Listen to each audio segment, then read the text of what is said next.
Hello everyone, it's Kirith here and welcome to another video. I'm out in the real world again. I've been released from my sim racing duties, but I love going out to the real world. It's very, very cool.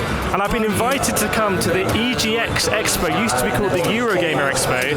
Very, very exciting here in London. A lot of things going on. You've got a lot of manufacturers, a lot of video games companies, a few sim racing people I've spotted around, and we're specifically going to have a chat with Veloce. In a little bit. You may have recognised Veloce from stuff like Extreme E in the real world. They also do a lot of stuff in the sim racing world as well. They've got a partnership here with Bang & Olufsen, so I'm going to ask them all about that, get the lowdown for all of you guys and girls. And we're also going to check out a lot of other stuff here. They've got some fighting games here, some PC stuff. I'm going to look at the peripherals, and hopefully it can be quite a chilled out video if you want to enjoy it today. If you do enjoy these videos, they don't quite do as well on YouTube as some other stuff, do feel free to drop that like and also subscribe if you want. But otherwise, let's get straight into it.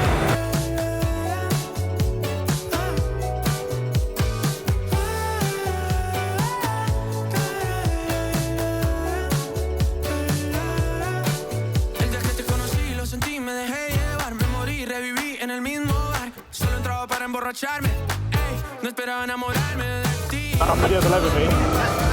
What rig is this? Brand new LC series. Okay. So it's pretty cool because you can basically adjust it completely into different driving positions. Yeah. I see what you mean. Because at home I still run on my Playseat Challenge. Yeah. My Fanatec V3s, and I can't have that stiffness.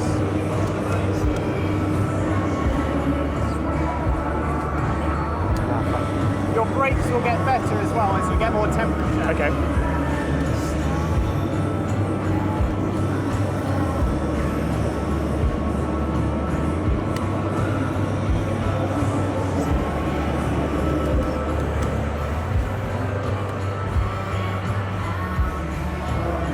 I'm not really good at P1 anyway.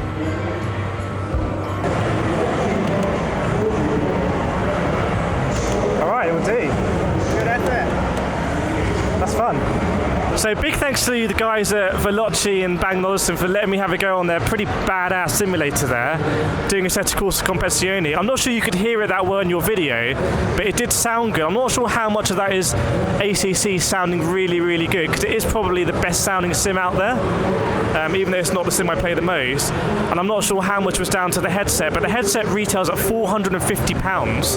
They didn't want to talk on camera about it, Bang & Olufsen, but they're very, very proud of it, so hopefully we'll hear some more about it as I see someone cosplaying as a Lord of the Rings evil person go past. But I hope that was cool. What we're going to do now is we're going to look around and see some of the other stuff at the EGX Expo. Let's do it.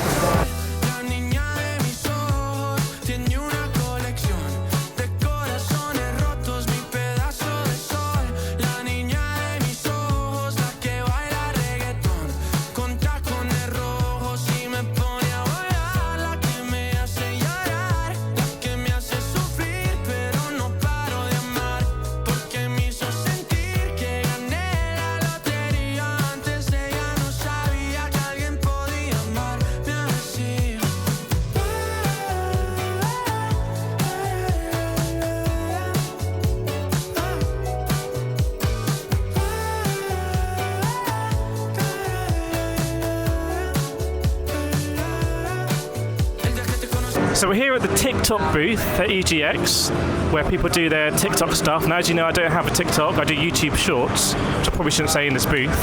But if I was to start my own Kirith Kart TikTok, this is definitely where I do it. And I get one of these very, very bright ring lights I can now no longer see because the ring light is so bright. I should probably have some sunglasses. But yeah, cheers to Coke and cheers to TikTok. Let's move on. So, it may surprise you, the first game I can ever remember playing was Lemmings. This is quite a special moment. This is on what looks like a Sega pad, but it's called a Gold Star. I don't know what's going on. But yeah, we're going to play Lemmings for the first time for me in about 20 years. Oh, this level's easy. Stop that guy. Select the blow up thing. And we're going to blow this guy up. There we go. 3, 2, 1. Right, top tip. If you've got two hands, player one, player two, just do both of them. Player one, Here we go.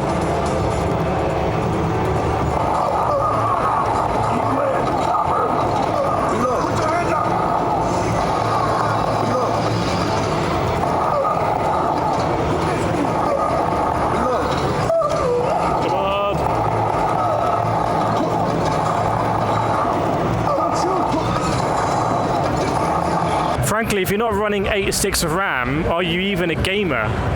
Is what this machine tells me. It's also like liquid cooled by some weird yellow bubbling liquid. It's got about 8 million fans. I think it could probably run iRacing at about 40 FPS. So we're gonna make our way now to the press room. Feels deserted, but I've been invited. Let's go. Feels a bit spooky actually. Room 13. Unlucky for some.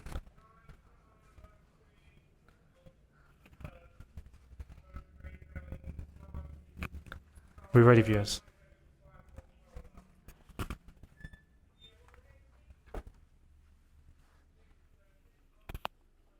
Welcome to the press room, everyone.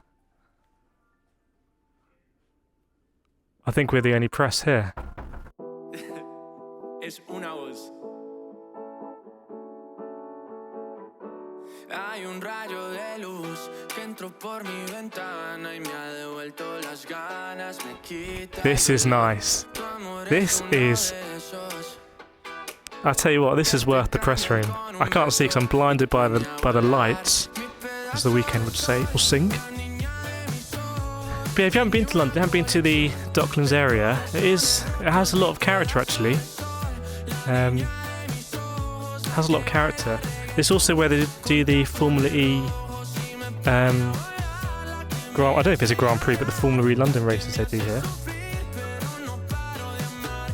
And yeah, I've been good time to kind of wrap up thoughts actually. I was invited to come to EGX as a creator. Obviously, I used to come to these back in the day when I was a fan. It's obviously not the biggest post-COVID. You haven't got Microsoft, PlayStation, Nintendo here, but it's good just to play games in a place where people are enthusiastic about games. It's good to chat with the people that make the games, who are passionate about the games. It's just good to be part of that community. Same when I go to motorsport shows and stuff like that, you feel really involved and you can feel the love of motorsport flow through you. It's the same here, everyone's very passionate about gaming. And yeah, hopefully we can come back next year. Hopefully it'll be a little bit busier, a little bit more lively in the older press room. And thanks to everyone who watches these videos, who likes, subscribes. It's because of all you guys and girls that we get invited to these kind of things. So I know a lot of videos say, oh, please do, if you like it, subscribe. And you might think, why should I do that? But it's because of those numbers, essentially, that I get on the list for these sort of things. So it is really, really important. And I hope you enjoy this video. Let's pan around and see this beautiful sunset over the Docklands.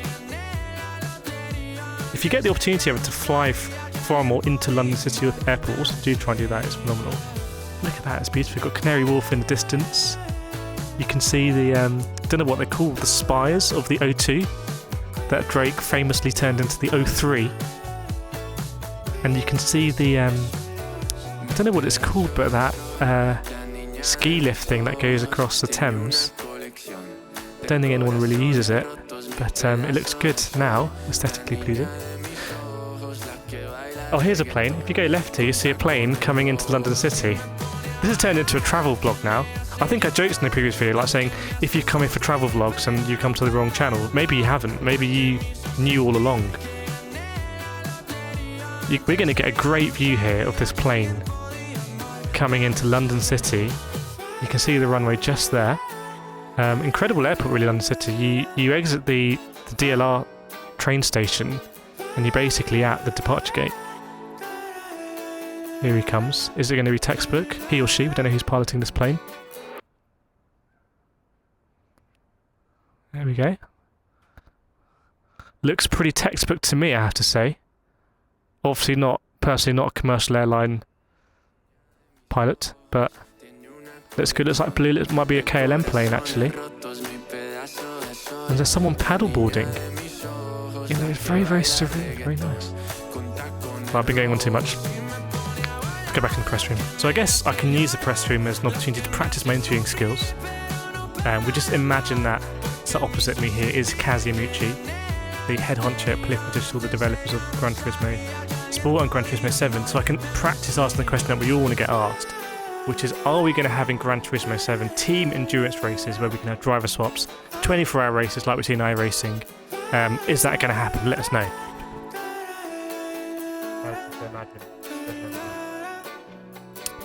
But yeah, or Momos.